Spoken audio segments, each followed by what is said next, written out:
Notice ಕೊಟ್ಟಿದ್ದೀವಿ, ವಾಪಸ್ ಕೊಡಬೇಕು ಅಂತ. ಈಗ ಕಾನೂನು ಪ್ರಕಾರ ನಾವು ಏನು ಕೋರ್ಟ್ ಕೇಳಬೇಕಂದ್ರೆ ಅದನ್ನು ಕೂಡ ಲಾಯರ್ಸ್ ವಿಚಾರದಲ್ಲಿ ಸರ್ಕಾರ ನೋಟಿಸ್ ಕೊಟ್ಟು ಕರೆಸ್ಕೊಂಡ್ಬಂದಿತ್ತು. ಆ ರೀತಿ ರಾತ್ರಿ ನೋಡಿ, ರಾತ್ರಿ ಓಡಾಡಿಸಿ ಪೊಲೀಸರು ಏನೇ ಕ್ರಮ ತಗೊಳ್ತಾರೆ. ಇದು ಬಿಜೆಪಿಯವರು ಅದನ್ನು ಒಂದು ತಿರುಗಿಸಿ ಎನ್ಕೌಂಟರ್ ಮಾಡಬೇಕು ಅಂತ ಹೇಳ್ತಕ್ಕಂಥ ಮಾತು ಕೇಂದ್ರ ಸಚಿವರು ಹೇಳ್ತಾ ಇರೋ ಹಾಸ್ಯಾಸ್ಪದ. ಅವರ ರಕ್ಷಣೆಗೋಸ್ಕರ ಮಾಡಿದ್ದಾರೆ. ಯಾಕಂತ ಹೇಳಿದ್ರೆ ನಾಳೆ ಹೆಚ್ಚು ಕಡಿಮೆ ಏನು ಆಗ್ಬಿಡ್ಬೋದು, ಸಣ್ಣ ಇನ್ಸಿಡೆಂಟ್ ಆದ್ರೂ ಕೂಡ ಅದು ತಪ್ಪಾಗುತ್ತೆ ಅಂತ ಹೇಳಿ ಅವ್ರಿಗೆ ಆದಷ್ಟು ಪೊಲೀಸ್ ಅವರು ಅವ್ರಿಗೆ ಅವರ ಒಂದು ಹಿತರಕ್ಷಣೆಗೋಸ್ಕರ ಮಾಡಿದ್ದಾರೆ. ಆಯ್ತಾ, ಪೊಲೀಸ್ ಕ್ರಮ ಅದು.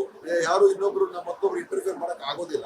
ಡೈರೆಕ್ಷನ್ ಫೋನ್ ಅಲ್ಲಿ ಪದೇ ಪದೇ ಕೊಡ್ತಾ ಇರೋ ಒಂದು ಆರೋಪ ಮಾಡಿದ್ರೆ ಜೊತೆಗೆ ಒಂದು ವಿಡಿಯೋ ಕೂಡ ರಿಲೀಸ್ ನೋಡಿ. ಇದು ಡೈವರ್ಟ್ ಮಾಡಬೇಕು. ನೀವು ಬಿಜೆಪಿ ಕೇಳಬೇಕು, ಈ ಇಶ್ಯೂ ಬಗ್ಗೆ ಮಾತಾಡೋದು ನಿಲ್ಲಿಸ್ಬಿಟ್ಟು ಸಿಟಿ ರವಿ ಅವರು ಹೇಳಿರ್ತಕ್ಕಂಥ ಮಾತಿಗೆ ಬಿಜೆಪಿ ಅವ್ರಿಗೆ ಒಪ್ಪಿಗೆ ಇದೆ ಅದು ನೀವು ಕೇಳ್ರಿ. ರಿಪಬ್ಲಿಕ್ ಟಿವಿ ಅವರು ನೀವು ಯಾಕೆ ಕೇಳೋದಿಲ್ಲ?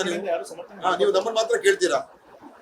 ಅವ್ರು ಕೇಳಿ ನೀವು ಉತ್ತರ ಕೊಡಲ್ಲ. ಮತ್ತೆ ಅದನ್ನ ದೊಡ್ಡ ಇಶ್ಯೂ ಮಾಡಿ ನೀವು. ಹೇಗೆ ಅವರ ಒಬ್ರು ಮಹಿಳೆನ ಆತರ ಮಾತಾಡೋದು ದೊಡ್ಡ ಇಶ್ಯೂ ಮಾಡಿ ನೀವು, ಅವಾಗ ಗೊತ್ತಾಗುತ್ತೆ ಏನು ಅಂತ. ಆತರ ಮಾತಾಡ್ಬೋದು ಒಬ್ರು ಮಹಿಳೆಯ ಬಗ್ಗೆ.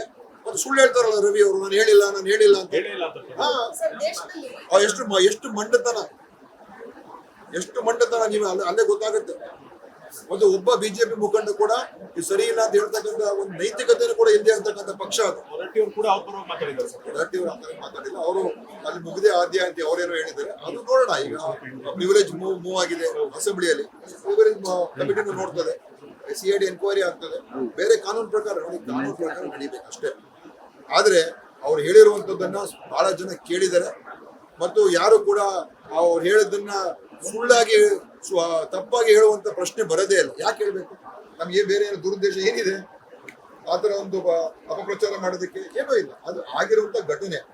ಅವರು ಇವತ್ತು ರವಿ ಅವರು ಅವರ ರಕ್ಷಣೆಗೋಸ್ಕರ ಅವ್ರಿಗೆ ಇದು ಹೊರಗೆ ಬರೋದಕ್ಕೋಸ್ಕರ ನಾಟಕ ಮಾಡ್ಕೊಂಡು ತಲೆಗೆ ಬ್ಯಾಂಡೇಜ್ ಕಟ್ಕೊಂಡು ನನ್ಗೆ ಅದಾಗೋಗಿದೆ, ನನಗೆ ಮುಗಿಸು ಕೊಟ್ರು, ನನಗೆ ಸಾಯಿಸಿ ಕೊಟ್ರು ಅಂತ ಅವ್ರು ಡೈವರ್ಟ್ ಮಾಡ್ತಾರೆ ಇಶ್ಯೂ.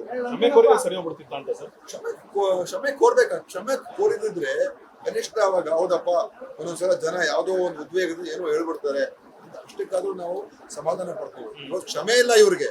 ಕ್ಷಮೆಗಿಂತ ಮೀರಿ ನಾವ್ ಹೇಳಿದ್ದೆ ಸರಿ, ನಾವೇನ್ ತಪ್ಪು ಮಾಡಿಲ್ಲ, ನಾವೇನ್ ಬೇಕಾದ್ರೂ ಕರಿತೀವಿ ಮಹಿಳೆಯರಿಗೆ, ನೀವ್ ಯಾರು ಕೇಳೋರು ಅಂತ ಆ ರೀತಿಯಾಗಿ ವರ್ತಿಸ್ತಾ ಇದಾರಲ್ಲ, ಅದು ಇವತ್ತು ಮಾಧ್ಯಮದವ್ರು ಇದನ್ನ ನೀವು ಇಶ್ಯೂ ಆಯ್ತು ಇದ್ರ ಬಗ್ಗೆನೂ ಮಾತಾಡಿ. ಎರಡು ಆಯಾಮನು ಮಾತಾಡಿ.